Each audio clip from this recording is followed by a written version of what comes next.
今軽くね、昔の動画をちょっと見直していたんですけれど、今年で僕がこのチャンネルを始めて4年目になるみたいです。4年目というか4周年ですかね。もともとYouTuber としてちょっと一旗あげてやろうみたいな感じっていうよりも、僕が普段翻訳をやったりとか、こう仕事をしたりとか、あるいは自分の中でね、英語学習とか英語っていうものについて考える中で思ったこととか、ひらめいたこととか、ある程度まとめておけそうなことっていうのを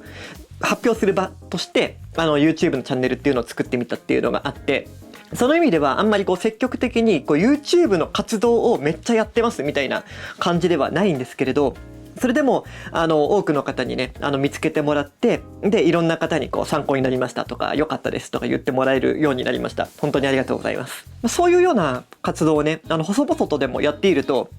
もしよかったらこれのプロモーションしてもいただけませんかとか、もしよかったらこれ紹介してもらえませんかみたいなのをいわゆるその企業案件としてお話をいただくっていうことも決して珍しくはないんですね。で、そういう企業案件についてなんですけれど、僕は基本的にはお互いのためになるんだったらぜひやりたいなっていうふうに思っています。ただ基本的には例えばプロモーションのためにあえてめちゃくちゃいいことを言うとか、そういうようなことをあんまりしてないんですね。何かの影響を受けてあんまり良くないものをよく言うとか、逆もしかりなんですけど、だからこれありがたいんですけど、ちょっと僕だと公平な話ができないんじゃないかなっていうことでお断りさせていただくことも結構あります。そういうわけで僕はあんまり企業案件っていうものをなんか打診をいただいても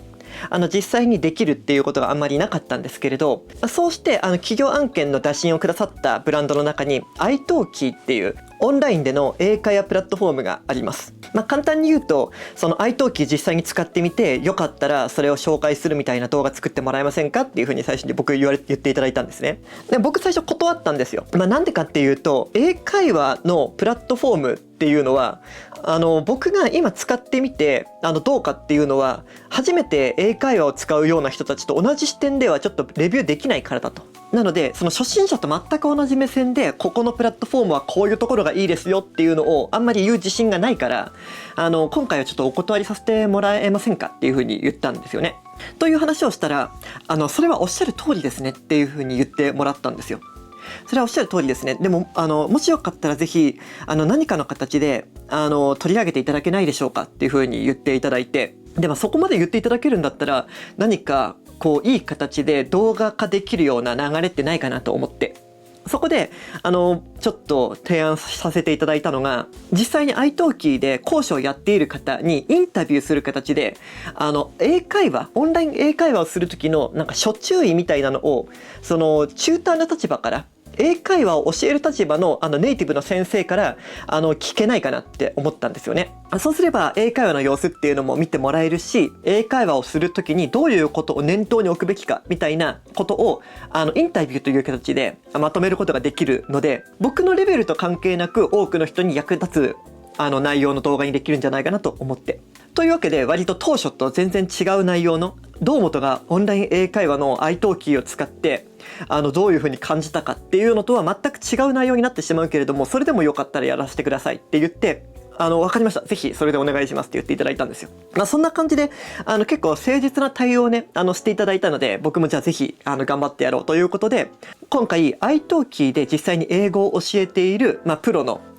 方に英会話をするときにどういうことを気をつけるべきかっていうことについて簡単にねお話を伺ってきました。でどういうようなことを聞いたかっていう話なんですけれど、まず最初に聞いたのが、効果的な授業のために生徒は何を準備するべきかっていうことです。例えば英会話教室をいきなり始めてもうまくいかないっていうのはよく言われることです。英会話教室、英会話っていうものを、初めてやってみるとき、それに挑戦するときにどういう準備をするべきだろうかっていうようなことについてちょっと聞いてみました。で2つ目が、翻訳ツールっていうものが発展した今あえて英語を勉強する意味ってどこにあると思いますかっていうのを聞いてみました。これはもちろん僕も同じ立場でいろいろ聞かれたら僕もね100ほど回答はあるんですけれど、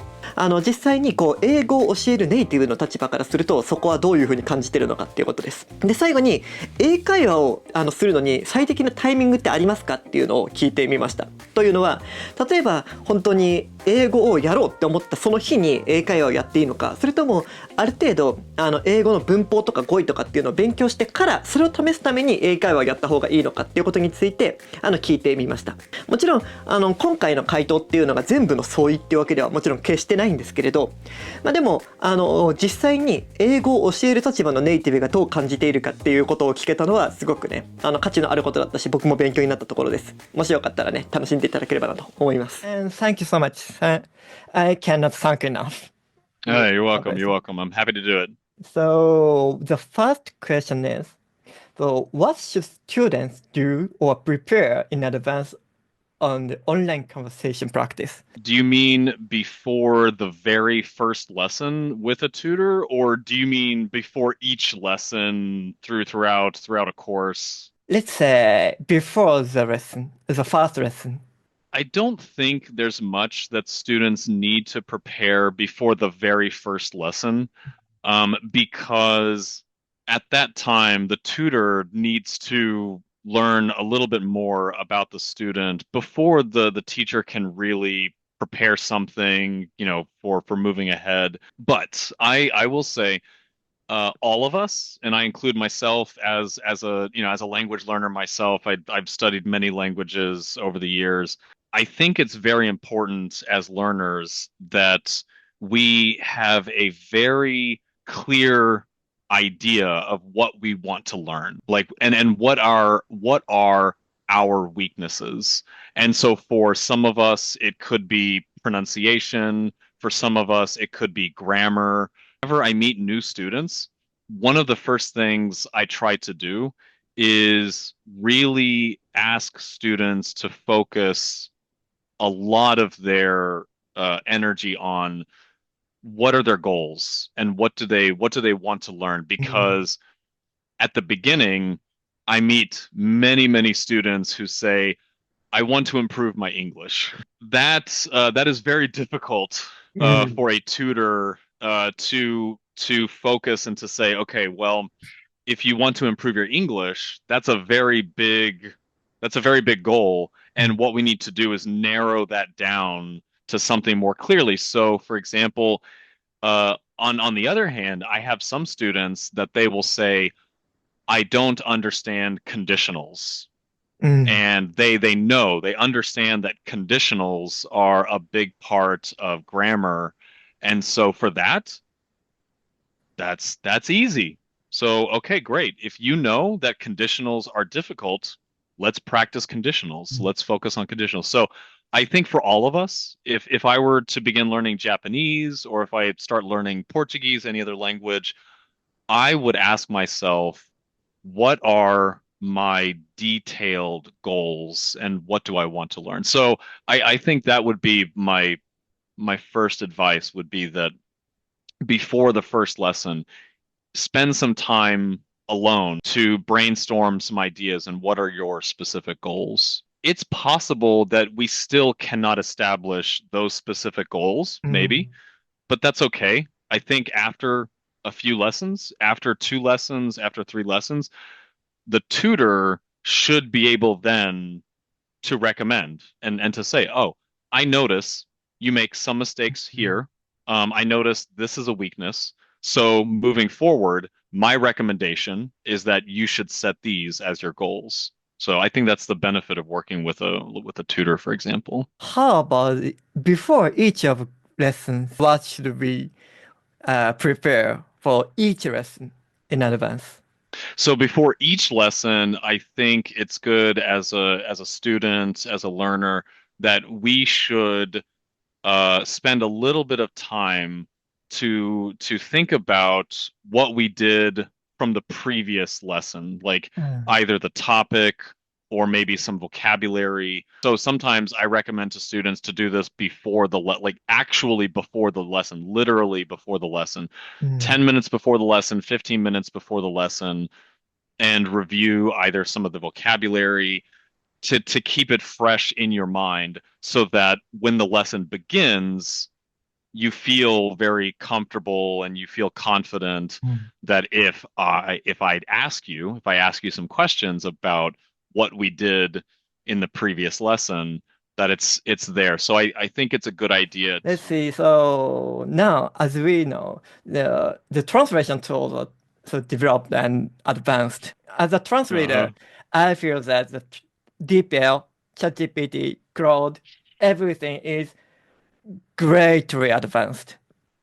Now, for what or why do we learn the English or other languages? I understand that many people will use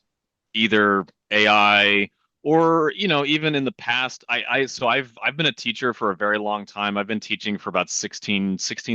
years now. And, 15 years ago, it was Grammarly. That when Grammarly came out, it was this tool that we could use to help, especially for writing. I think those tools are great. I don't have a problem with AI tools and translation tools. They're fantastic for their purpose, right? So if you need to translate a document, of course, I think you should use these, especially maybe for work. But why we should learn English or any other language for ourselves and maybe disregard the AI tools, I maybe first is for our own personal enjoyment. Maybe just for ourselves that it's something that we can do to challenge ourselves to learn something new. I think for that by itself is very rewarding, but also not everyone has that opinion. So for some people, maybe learning a second language is not that fun. It's very frustrating. It's difficult. And so maybe that's not for them. Mm. But for some of us who maybe enjoy traveling or who enjoy learning about other cultures or things, for for us, it's just the enjoyment of Mm. learning another language for someone else. And so I think for a very long time into the future, there will be many people who want to learn about other cultures and who want to travel and connect with people. So for that, you should engage with other people in that language. So whether it's with a tutor or just meeting people who speak that language, if you live in a country or if you live in an area that is multicultural and you can meet people from that language background, that's a great opportunity. Um, but also, I would say that at least right now, the AI and these translation tools, they're good, but they're not perfect. It's still not good enough that you can communicate as effectively if you had learned that language and you learn the cultural influences of how we communicate and the words that we choose and the things that we say. So if I were to visit Japan, I could use a translation software to order food, but if I spent a few years to study Japanese and then I go to Japan and I don't use the software and I try to meet someone and we hang out and we talk, at a bar or go somewhere, there's a connection that you can make where there's mutual respect because like I've tried to learn the language. I'm showing that I value this culture and the people and the language. And we can't do that with the translation software. So I think that language is a tool and it demonstrates these connections that we make with people. And I think that when we use AI, we are distancing ourselves Mm. from those opportunities of connections. But like I said, that I understand for anyone who uses translation tools for their work, no problem. Mm. It's very practical, and so I think, but yeah, I think that there's just language is just it's a very social tool. I think that many of us still enjoy, and again, I think that many of us still just enjoy the challenge of learning a language. So then again, whether you're working with a teacher, if you're taking classes, or if you just have somebody you can practice speaking with, obviously that's going to help greatly for learning. Because and if I can say that's one final thing is that I remind students often, if you're using tools like Grammarly or ChatGPT, don't forget that you are taking opportunities うん。away to learn the language every time you're using those tools, and that you should make mistakes when you're learning the language, and making those mistakes are you're learning and so again, using those tools occasionally I think is fine, but it should be sparingly, should use them sparingly. Is when we should practice talking in English, like after learning grammar or pronunciation, or can we practice talking whenever we want to? We should all, no matter what language we're learning, we should begin speaking from the beginning. うん。I would say though that having a native speaking tutor, or a tutor that speaks your first language, that's a little bit different. So うん。I would say, if you are an absolute beginner, it's probably a good idea to find a tutor who does speak your first うん。language. So if you were a young person in Japan that, like, let's say that you haven't really had any experience with English, I think it's a good idea to start with a Japanese speaking English teacher. Like, you don't need a native speaker who, for example, who does not speak Japanese. Because at that level, you do need help with clear explanations, things like that. So I would say that if you would like a native speaking teacher, you would benefit more if you were maybe like A2, like A2 level, like not an absolute beginner, but if you're like A2, but even there, I would still argue that, like, having a native speaking teacher is not necessary. Um, but we should all, from the beginning, like, when you decide that you're going to learn a language, from the very beginning, you should start practicing conversation. You should be able to introduce yourself. You should be able to ask questions to someone from the very beginning, and you can learn the grammar, you can learn pronunciation, you can learn vocabulary as you go. What do you think about talking with ChatGPT to practice talking in English? I think it's a very interesting tool, and I think that it can help. Again, like I said, that with other translation tools, I think it's fine for people to use them as a tool. It's very accessible. So for some people, that if they don't have access to speaking with someone else, う I ん。think that that's really great. But at the same time, I think that AI cannot replace うん。 talking with a real person. So Yeah. that's still a little bit different, but it's a great tool. When should we switch from ChatGPT to actual tutor to talk in English? I think really there's no certain points in terms of, like, proficiency, like your level, that you can switch from one or the other. I think it just depends on your time and your availability, that if you have the chance to speak with a real person when that opportunity presents itself, I think that you should take advantage of that. But I don't think that there is a an appropriate level or something like that, because again, I think that even from the very beginning stages, you could work with a tutor, you can work with someone. というわけで今回はその italki を通じて初めて英会話をする時っていうのはどういうような準備が必要かとか、翻訳ツールが発達した中でどういうようなことがね今後英語の学習については期待できるかとか、英会話を勉強するのに最適なタイミングってあるのかとか、そういったところについてちょっと実際にネイティブの先生にね伺うっていうことをやってみました。今回一緒にねお話をしていただいたマット先生なんですけれど、実際聞いてみて皆さんがどう感じたかっていうのはまた別の話だと思うんですけど、僕が聞く限りではものすごく分かりやすい英語だったし聞きやすい英語だったなっていうふうに感じています。オンライン英会話で癖のないね英語を喋ってもらえることっていうのはとてもね重要なことだと思うし、聞き取りやすいとか自分の発音が影響を受けるとかってところも含めてねとても重要なことだと思うし、その点でも今回お話を伺えた先生はねすごく良かったなというかありがたかったなっていうふうに思っています。であとitalkiについて軽くね実際使ってみて思ったところをね簡単にお話ししておくと、サブスク不要で一回一回その授業を支払って授業を受けられるっていうところだったのですごく受けやすかったです。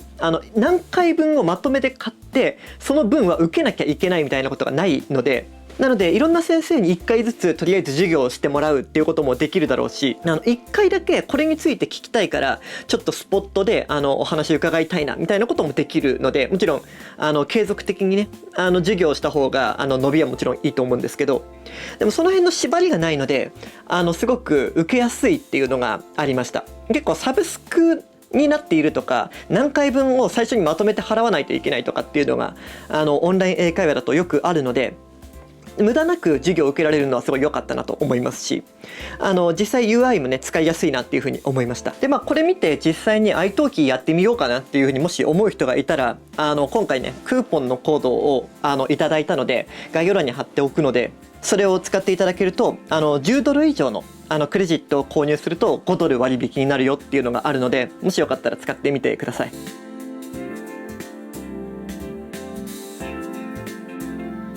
プロモーションの動画というか案件の動画っていうのがこれでいいかどうか正直わかんないんですけど、でももしこれでダメですよってなったら、今後多分案件というものを一切受けないっていうだけのことに多分なっちゃうかな。